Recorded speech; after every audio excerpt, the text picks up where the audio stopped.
Depression. Yeah, I chose a nice cheery topic for this cold January morning. Starting off, I've been living with intermittent chronic depression since I was about 13 or 14, but I was only diagnosed when I was 19. Anyway, as I've said, January can be a real problem month for me. I tend to get really lethargic and I lose focus. Just generally, I'm not in a good place. From what I can tell, winter and especially January does this to a lot of people, so I thought now would be as good a time as any to talk about some techniques to deal with living with depression. The first thing most people will tell you when you tell them about your depression is that you should be getting more exercise, which is one of the world's most annoying things to hear ever. It's annoying for two reasons. Firstly, because it assumes that you're not getting any exercise, or that exercise is just some easy option that you're avoiding, and that assumes that you don't have any kind of physical disability or some kind of illness. And for me, when I'm sick, it tends to trigger bouts of depression, and the other way around. It's definitely all linked for me anyway. Also, it's the winter. It's cold outside and not everyone can afford a gym. The second reason I think it's annoying is because it's a little bit true. I mean, certainly for me, my instinct in a low is to like curl up into myself, not move, not see anyone, not do anything, and so even very simple exercise can help me just break out of that cycle and mentality a little bit. So, depending on your abilities, do try and find something maybe a little bit physical or movement based that you can do even in your house. When you feel a particular bad bout of depression, I mean, ignore that whole go for a run when you feel sad thing, but the thing is, the exercise advice is just true enough that people will never stop saying it to you, but it's not actually helpful pretty much ever. Here, having a home-based hobby can really help, and creative writing helps a lot of people. But for me, I've always found it incredibly difficult to write while in a low, and so I've always kind of like looked to crafty things like crochet.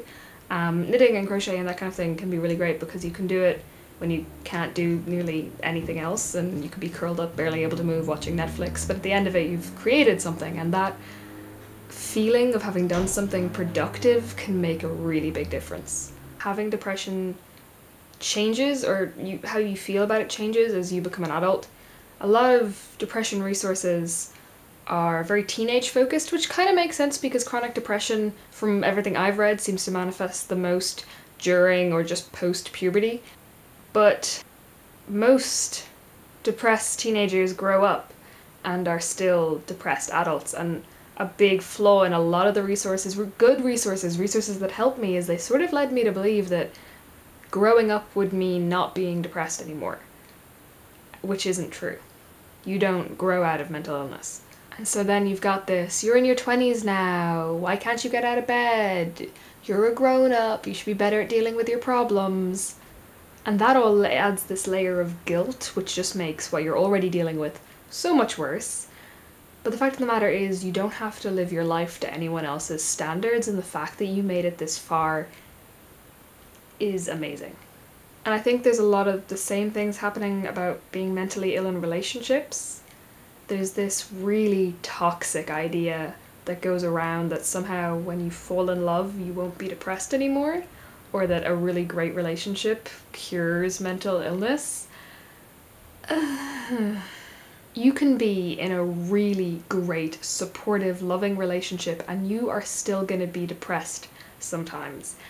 And if your partner can't deal with that, then you're not in a really great relationship. Be willing to give yourself the time. Depression is an illness, give yourself a sick day, but don't leave it at that. Be cautious of doing nothing, because apathy is your enemy here. You need to strike a balance long term in your life, and a lot of people who care about you are going to try and tell you what that balance should look like, and you should listen to them up to a point. It can be hard to judge your own moods and behavior from the inside sometimes, but ultimately you've got to remember that this is your mental illness, it's your head, it's your life. It's got to be your balance, or it's no balance at all. Lots has been said and done in recent years to help combat the stigmas attached to mental illness, which is great.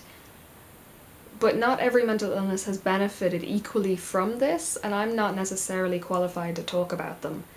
If you've been diagnosed with bipolar disorder, schizophrenia, or intermittent explosive disorder, if you could message me on YouTube or on Tumblr, I'd love your input on a future video.